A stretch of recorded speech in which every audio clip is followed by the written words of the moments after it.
Kadeem, I'm sorry. It's all good. Kadeem, thank you so much for joining me.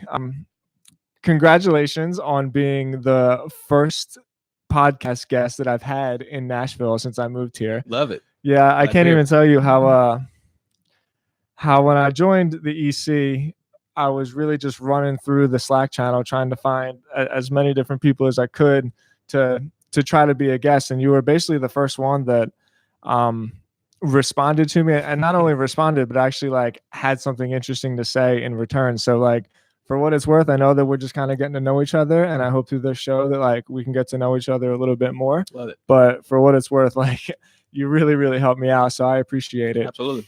All right, so what I like to do is just kind of keep it open, and we'll just have a conversation. The first thing I want to learn about is from looking at your website, soultheory.com. You and I certainly have a lot of similarities. You seem like just kind of the entrepreneurial mindset. I get the impression that you would probably not make the best employee. No. And No. and I can relate to that as well. Sure. So I think, and I know I'm kind of rambling here, but I'm going to get to a point. I think that we're similar, although have like a little bit different styles into the work that we do, because I would consider myself more of like a marketer, and it seems like you would consider yourself more of a designer or a developer. Do you think that that's like a fair representation of your work? Yeah, my background is definitely in development and design. So high level, I spent most of my career actually trying to avoid becoming a programmer. Avoid becoming a developer. How'd that work? I wanted to build. No, it didn't like it went completely astray. I ended up being one, but I wanted to build a video game, believe it or not, when I was like 16 years old. And so I just downloaded this program to help you kind of build your own video game. And I'm clicking around in the program, and a script editor pops up, and I'm looking at all this code. And some of the comments in the code were in Japanese. So I'm like, what the heck is this stuff? Like, I don't even understand what this stuff is. The comments in the code, you mean? Okay. Yeah. So I did some research. I Googled, as every developer does, and realized that it was a programming language called Ruby. And they basically, the inventors of that program invented an engine using that programming language to help us build our own video games. And I thought that was fascinating. So I wanted to build my own video game. So what I did was I taught myself very basic programming languages to build a website. So I built that website maybe in a matter of a couple of weeks, built community around it. And the number one goal of that website was to attract other game developers to teach me how to build my own video game. Right?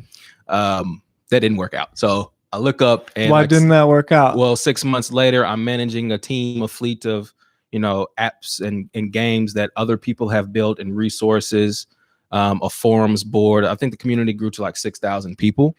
And it just took off from there. And I look up, and I haven't built not one video game. So I'm like, crap. So you're saying that like the community turned into a success, but like your original goal of being a game developer didn't. Yeah, absolutely. Gotcha. And that's how my design and development skills stem from. It was just this passion of wanting to be in the space of building video games. But I did some research once the community kind of kicked off, realized I could sell the website for profit. So I did that. And then realized I could have an actual, career with building websites and stuff. So I just hit the ground running and kind of took it from there. Wow. Okay. There's two different directions that I kind of want to take that. First, I'm fascinated with the gaming culture. I wouldn't consider myself a diehard gamer, although I'm definitely a StarCraft player, which is like, I know like the top of the nerd chain in terms of computer games. Right. But so the game is fun, but it's more so like the esports culture that for me, I just find super, super fascinating. And I don't think anybody knows where it's going to go. I guess I want, for somebody that maybe came up a little bit more into like the gaming culture and especially developing the games, do you see esports like really taking off in the way that I think it will? Absolutely. Within the next 30 years, we're going to start to see that really take on a massive scale. You can see it in the blogs, you can see it on Medium and everything. Like esports, it's where it's going to be at. Yeah. I just had a conversation with a gentleman not too long ago. He owns a cigar shop, and he's old school. And so he was saying like, what's the next big thing, Kadeem? And I told myself, I said, if I were on the outside of the gaming space looking in, I would say, let's tap into esports. Let's tap into immersing yourself, the environment becoming technology, the technology that we use becoming the very environment in which we consume our content and our media and our entertainment. And so I think that esports is just definitely going to be a powerful, powerful play for it. So do I. Yeah, absolutely. So it's also just the subculture of it that I find fascinating, because it for people that say like it's not real sports, like I get what they're saying, but it's the mind frame behind it, which is really parallel to like real sports or physical sports, whatever you want to call it. Measuring the statistics, like that kind of stuff, where you can really get like data aggregators to kind of have like that whole Moneyball mentality behind it. And that stuff kind of blows my mind. And definitely, I mean, you being in the marketing space, that's awesome, because there's going to be so many opportunities from a marketing perspective. How do you engage your consumers, your customers, the people that are really engaging with the esports platforms, so I just think there's just going to be so much opportunity in that.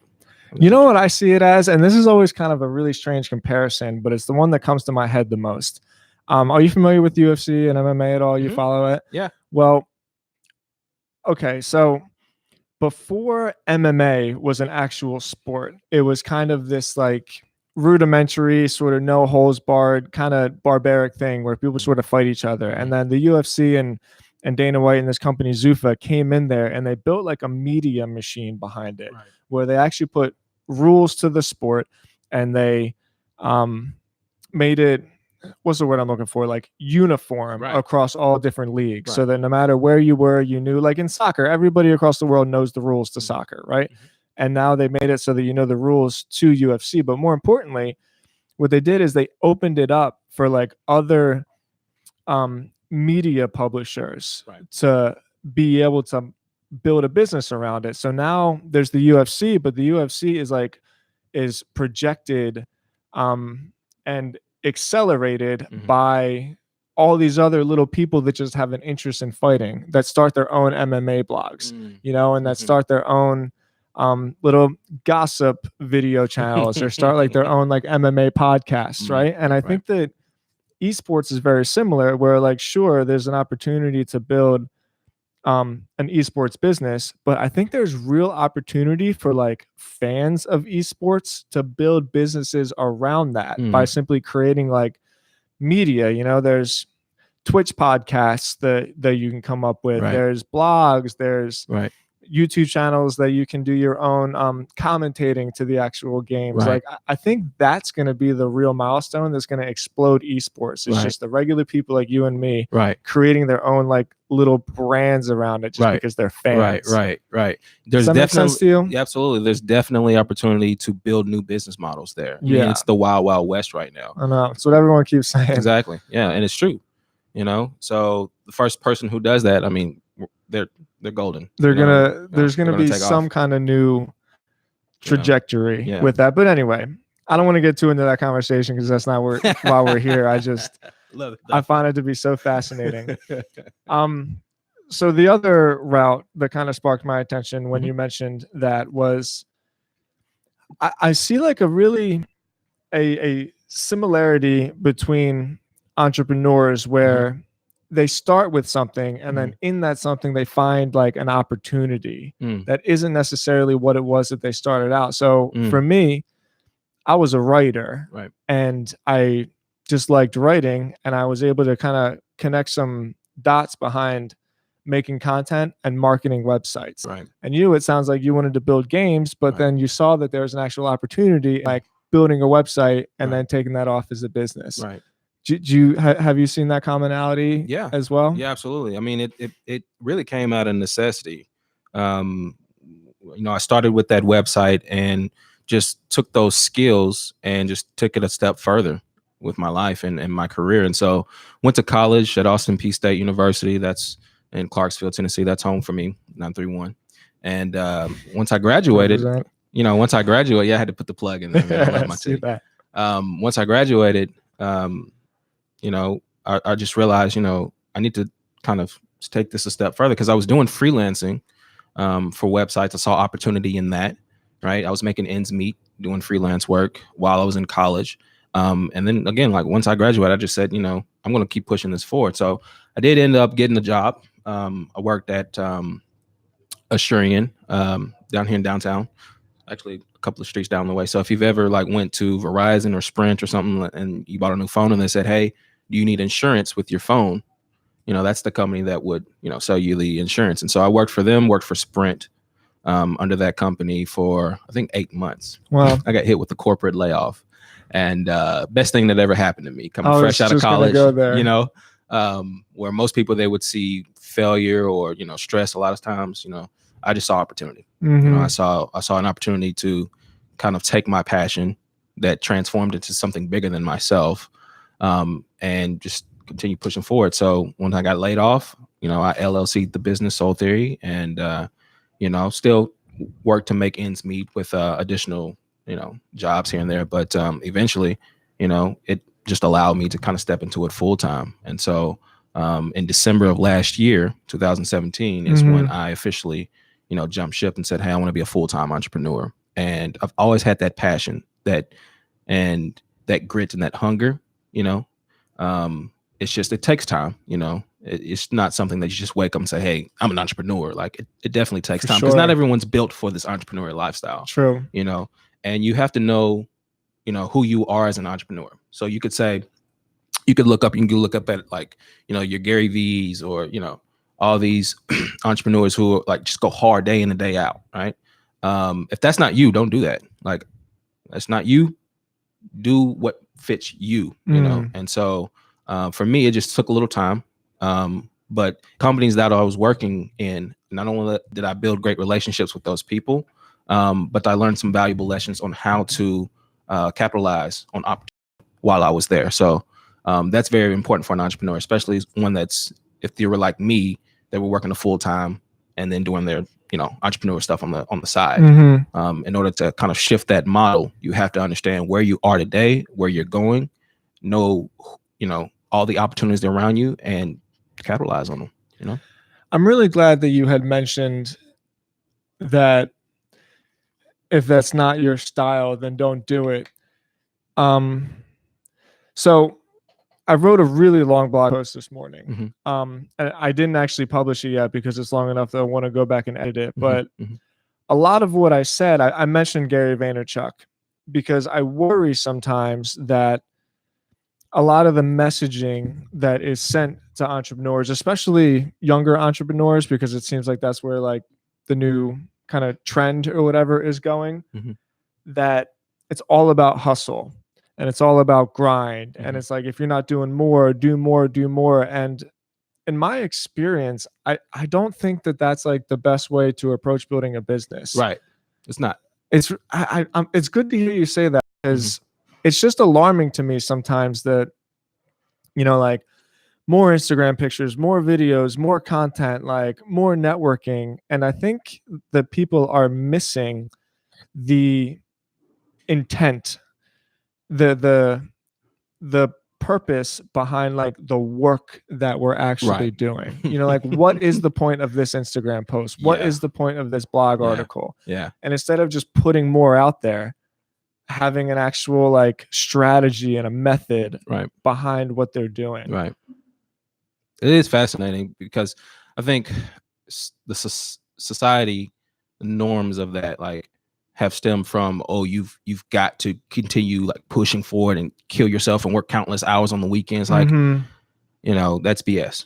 You have to put in the work. Sure. And that's a message that all entrepreneurs share, but again, it's you've got to find that balance. So for me, I look up to the Gary Vaynerchuks. I look up to the Tony Robbins. I look up to, countless entrepreneurs who have made, astronomical impact, not only in the marketplace, but in our everyday lives. But then I say to myself, I'm not them. I can learn something from them, but I'm not them. And so for me to connect with those individuals, it's not to say that I don't share those values as much, but I understand even more that what they're sharing with me on my in helping my entrepreneurial journey, I need to, it's like eating the steak and leaving the bone. You know, it's that sort of mentality. You have to take what you need. take what you need. It's just, don't get too far into the weeds of like their success that you fail to realize that you're on your own specific journey as well with entrepreneurship. And, you know, I just think that society plays this game with us that like, if you're not sharing content 24/7 on Facebook and Instagram and like got all your ducks in a row with entrepreneurship and your business, like you're failing. And here's the problem with that idea. We're supposed to fail, right? Yeah. Like failure is, success is only made from standing on top of your failures. But the problem is entrepreneurs have this fear that they're not doing well if they're not, you know, getting so many likes on their Facebook post or the, you know, that sort of stuff. And so I say to myself, that's not real impact.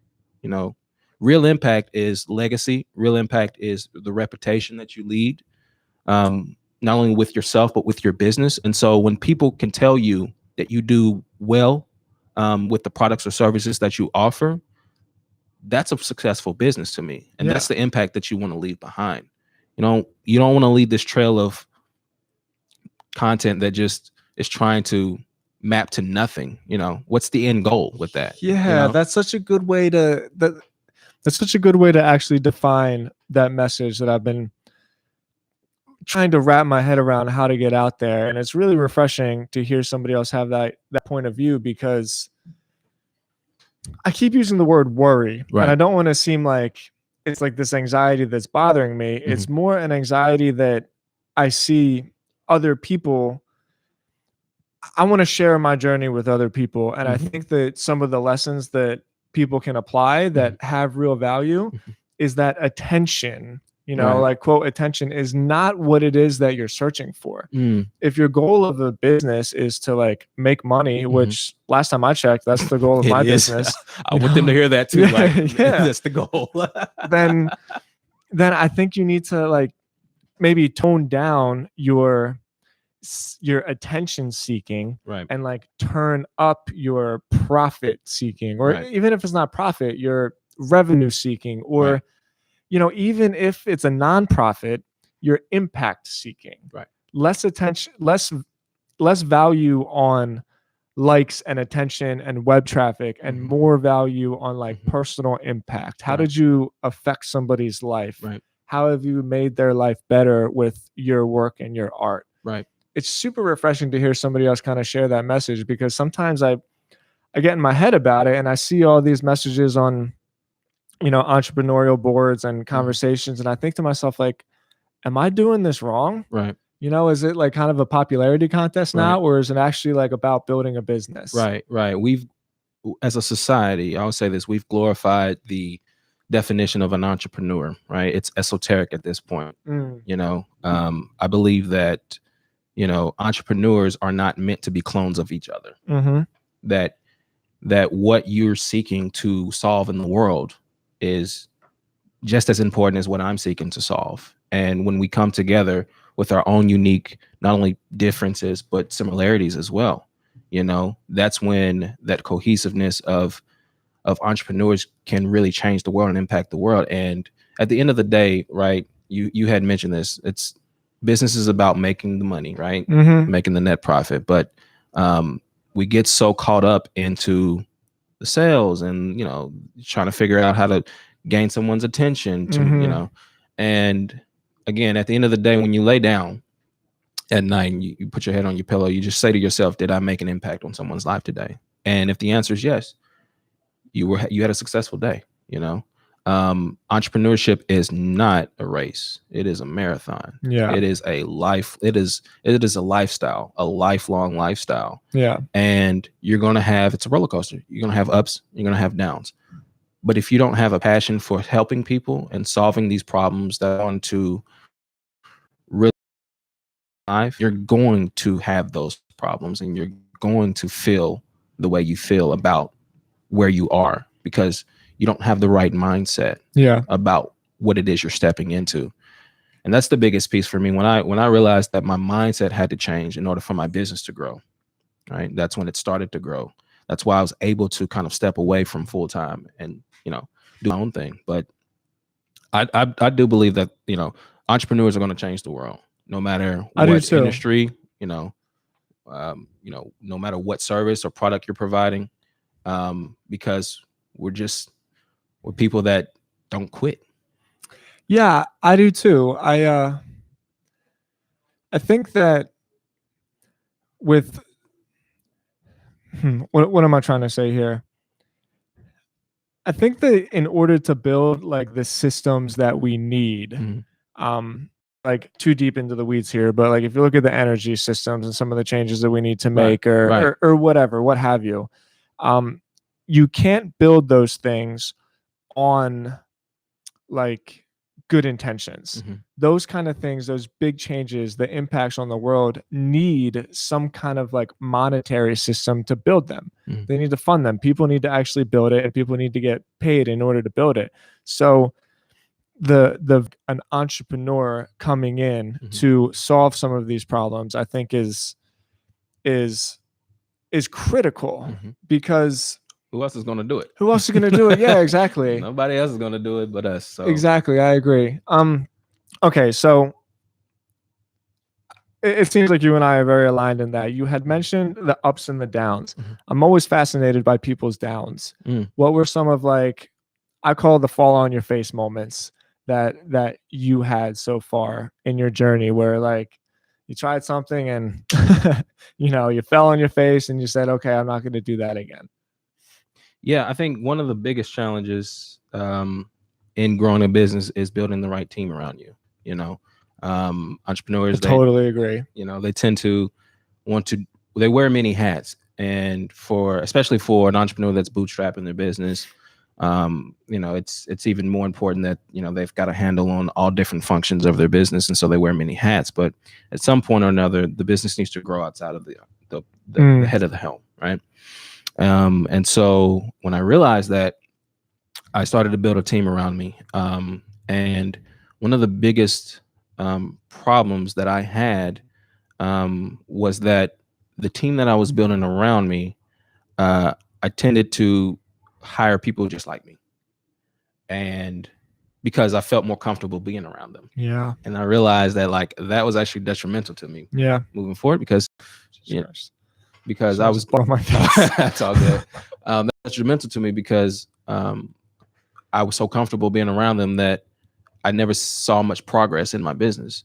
I was missing out on other things that could have been solved in my business and problems and streamlining business processes and just knowing about certain things in my business because I just had people just like me. And so, I made the decision as an entrepreneur should, as the leader of an organization should, to get rid of them and hire people that do things that I'm not good at. And so the goal of an entrepreneur is to get yourself out of your business. Replace yourself, right? Replace yourself, right? Yeah. We know this. And so, you look for people that do well in your strengths and you hire those people. And so when I fell on my face, I hired a lot of people that were just like me in terms of mindset, in terms of, delivering software development needs. But here's the thing that I realized about my business when I did fall is that I realized that our customers are not paying us to build websites or mobile apps. Our customers are actually paying us for peace of mind. When they come to us, they know that Soul Theory is taking care of the problem. And they don't ever have to worry Don't about have a it. headache anymore. Yeah. And so that's what they're paying. That they pay top dollar for that. And so that's great for us. Mhm. And when I realized that, I said, okay, now that I understand that, on the business development side of my business, who do I need to put in place? On the administrative side of my business, who do I need to put in place? On the accounting and bookkeeping side of my business, who do I need to put in place? And so I put those people in place, and my business has just skyrocketed ever since then. And when you tap into that, when you build a team around you and you raise your hand, you say, hey, I'm not good at this stuff. I need your help. Yeah. You have to relinquish some of that at some point as the business grows, or else it's going to cannibalize itself. Of course. Or it's going to be so linear that it never grows. It never grows. Yeah. And so a business, the only way it can survive is if it grows, whether it be a small growth or an exponential growth, you have to grow the business. And the way to do that is to build great people around you, and provide them the tools and resources that they need. So yeah, that was the biggest challenge for me. And that actually just happened just very recently, maybe like 8 months ago. Wow. And I think I lost out on 6 figures of that. Like I invested so much money, so much capital, so much of my own time and money. And the team just wasn't the right sort of team. Right. And you just have to own up to that and say, hey, that's just a mistake that will never happen again. Definitely. Aside from the monetary issue, it was more of like, how do I become a better leader? How do I become the type of leader that I know is going to help my business push forward? Because at the end of the day, I'm not going to be doing this for 20, 30 years, right? You know what I'm saying? Again, it's the goal of getting out of your business so that your business can run without you. Yeah. So what do? You build a great team, you build great systems, you build great processes, you teach people, you educate people, you give them the resources that they need, and you let them do what they do best, and you step out of their damn way, and that's what's important to help your business grow. That's what I did. Man, you and I are so similar. And from this simple conversation, I can tell that you and I share a lot of the same values in that way. This isn't the first time that I brought this up on the podcast. And so anybody listening, if you're sick of hearing me talk about it, too bad, I guess. But have you ever read The E-Myth by Michael Gerber? I have not. I hear it's a classic. It's one that everyone should read. Yeah. In terms of like books that everyone should read, it's certainly right up there. I think Think and Grow Rich by Napoleon Hill is, yeah, for sure. You need to read it. And I think the E-Myth, those 2 books within themselves basically taught me how to get out of my own way, is what you said. And the E-Myth is just all about building systems around people so that you can put yourself in a position where you're not actually working in the business, but you're working on the business. Right. So where your soul mindset is to grow the company as a whole, right, instead of working in the actual individual departments. And it's hard. It sounds like you learned the lesson of a lot of anxiety goes in to having this little seed, this company that you grew, and knowing that like you can do all the little parts of it and you can do it exactly the way you want it, because it makes you comfortable, right? And then to say like, okay, this is up to you now, and I'm not going to hover over you. And I'm not going to constantly ask you how things are going. I'm going to trust you to take care of this thing that I care so much about. I don't care who you are. There's a lot of anxiety that goes into that. And building those teams is like super difficult, but it sounds like you're coming out the other end where you're really reaping sort of the benefits of not being so inundated with like the day to day. Right. The sooner you can do that, the better you'll be. And here's the truth. The truth of the matter is, I'm not all the way there yet, but I definitely learned that lesson.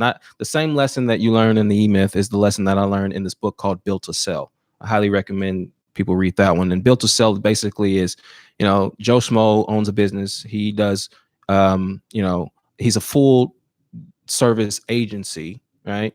And he's up to his neck with all the work he's got, insurmountable amount of work. And like 4 particular clients are helping him, with his business in terms of like finances and stuff. So if he lost 1 or 2 of those, game over, right? He goes to a consultant, his mentor, and he says, I need help. Long story short, the mentor says, you're doing too much. You need to focus on one thing. Stop doing everything that you're doing. Focus on one thing, and that one thing you need to focus on is the thing that you're really good at the most. Sure. And so what is that? And he said, we're really, really good at building logos, making logos. And so he basically redid the entire business around making logos. Now, I know you might say, well, how do you sell a business that, all we do is making logos? Well, he did it, and he talks about it in his book. Of course you can. I think it's possible. And for not only for it, them, but anyone, so he just opened my mind on like, what are some of the things that you need to do in order to, reach your goals. And his particular goal was to sell his business in 10 years. And he did that. And he wound up with a $5 million exit. And he didn't have to stay a year or 2 after he sold the business. Just flipped it. Yeah, just flipped it and game over, so he wins. I'm interested in reading that book. I I read an article on Moz one time that completely changed my life. And gosh, it was, I forget what the name of the guy is. He runs an agency called Nifty Market, specializes in local SEO. So all he does is small business, local search engine optimization. And he said that when he was starting his agency, he was talking to a mentor, and the mentor said, I can't remember the exact number, but I think there's 30,000 different marketing agencies in the country. Like, why are you any different than any of them? Right. You're just doing the same exact thing. Right. And he said that's when he realized that he had to specialize. Yes. And so he specialized in just one thing. I'm just going to be the best that I possibly can be at local SEO. Yes.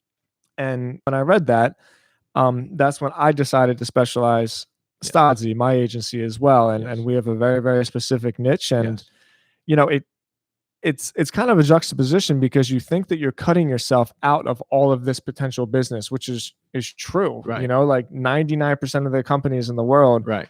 I don't really have not the chance, but I'm not really like applicable to work with at this point. But it doesn't matter, because I'm just one person. I don't need to work with 100% of the businesses in the world. I just need to work with a few. Right. And a few can really get you a long way in terms of growing a business, you know? So, I said almost as like a prerequisite to think and to ask if you have implemented that into Soul Theory at all. Do you Specializations? Yeah, for sure. We tend to work with established entrepreneurs, entrepreneurs who already own a business, who are doing maybe 500K to $1 million in sales a year. We like to focus on those entrepreneurs because they've already established business processes. They've already got systems in place. They're already using technology that we know to be the best technology out there to grow a business. And so we step in and we say, hey, we kind of throw this out there. We say, what would be, the number one problem that we could solve in the next 6 months, in the next 3 months, in the next 4 months? Usually that one thing that they have a problem with is the thing that we need to focus on most. Yeah. And so we step in, we integrate with their own business process, their own team, and we solve that problem with excellence. That's where we specialize. We can come in and say, hey, we understand how you do work. Here's how we do work as well. Let's mesh the two worlds together. Are you missing PMO, project management? We've got project management processes in place, because a lot of times that's how businesses are failing. They don't have a grip on the roadmap of the products or services that they're offering, where their business is going. And technology can help alleviate a lot of that problem and a lot of that headache. Just so happens for us in the technology space, we feed off of project management. That's how we get work across the board. Cool. And so we step in and we say, hey, as a service to you, the way we can do work with excellence is we'll bring you as part of our project management process. We'll bring you on board, and it'll help your business a whole lot. And so before we even take $1 from these guys, they're already seeing tons and tons of value out of us. We take that a step further and we say, hey, a week, let's have these follow-up conversations. Let's have these consultations. These are part of the package. I want to see your business grow. And so my motto is this: I'm not in the space of technology to build technology for the sake of technology. Yeah. I'm in the business of building relationships, of building rapport, of building influence with you as the owner of your business, as the stakeholder of your business, because that's what's going to help my business grow at the end of the day. Absolutely. You know what I mean? And that's what we really, really, at the end of the day, that's what we specialize in. It's building those great relationships so that they can trust us, because our motto is quality and website development services you can trust. And so a lot of these entrepreneurs who have been established have been burned in the past, especially by developers and web guys. Yeah. And we understand that. And so one of the key strengths that I have as owner of my business is I understand technology, how to build great software. I'm a developer, but at the same time, I've also got business acumen. I understand how to build and scale a business. So I can translate those requirements of technology to a business stakeholder in a way that that they can understand, that they understand how it impacts their bottom line, how it impacts their expense. And that's why they're putting everything that they can in us, because we want to do the same for them. You said something earlier, and you've already taken so much time to talk to me, and I won't take up too much more of your time. You said something earlier that you don't actually get paid to build websites. You get paid for peace of mind. And like, I appreciate that so much, because if Stodzy has a motto, it's that same exact thing. There's some weird sort of unspoken rule in Right. tech companies Mhm. that, you know, we understand this language that everybody Mm. else doesn't understand. So Mm. because of that, like, Mm. we're not going to take the time to just speak to you like a human. Right. And and I swear to God, the most valuable thing, I mean, we're expert SEOs. Mhm. And I really mean that. And I mean that in like as humble way as I could possibly say Yeah. it. Like, we're expert For sure. SEOs. We're not like the best at other stuff. Right. But when it comes to SEO, like, we're really good at it. Yeah. With that being said, I don't think that providing the best SEO is really where a huge majority of our value comes from. I think a huge majority of our value comes from our reporting, because we Mhm. spend so much time on reports to make sure that our clients really understand where their money is going Right. and what they've gotten out of Right. that. And I Right. really think it's that like simple Right. communication gap that keeps us from having to always be finding more clients, Right. because we hold on to them for a Right. long time. Right. That's I great. think that's the name of the game, really. That is when you can unfold and uncover something about someone's business for them and lay it out in a way that they'd never seen before, and they like instantly get it. It's Yeah. just, it's an eye opening. They're a customer for life. You have that. You're a great communicator, man. You're super, super well spoken. Thank you. Yeah, it's I don't mean to be like fluffing you up on this podcast, but even listening to you, it's like Mhm. when I talk, like, I'm a pretty good communicator, which Mhm. is why I think I'm a pretty good salesman, but I get a little too like fucking excited sometimes, you know, and like Yeah. I'm all over the All over, place right? and moving my hands. You're super like methodical with your message. I think Thank you. you're gonna be great. I appreciate it, man. You as well, man. I thank you Thank so you. much for the opportunity to be on your platform. Oh, it's my pleasure. So before we wrap this up, let me give you the opportunity. I mean, obviously it's soultheory.com. Mhm. You know, please tell people how they can get in touch with you, Yeah. like what the best scenario for a working relationship would be. Like, Oh, here's yeah, your shot. yeah. So, Soul Theory LLC. My name is Kadeem. I'm the owner.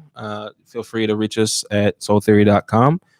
Email me at Kadeem, KAD, 2 E's as in elephant, M as in Mary, at soultheory.com.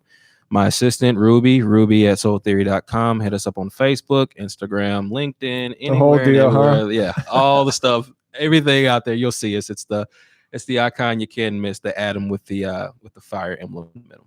Great, man. I'll link all that up in the show notes of the blog. Thank you so much, brother. Absolutely, man. I Pleasure really to be here. appreciate your time. Yeah. Thank you, everybody, for listening to the podcast. If you could leave a comment, leave a rating on iTunes is the best thing you can do to help support the show. Really, really appreciate you guys. Thank you so much one more time. Talk to you next week. Peace.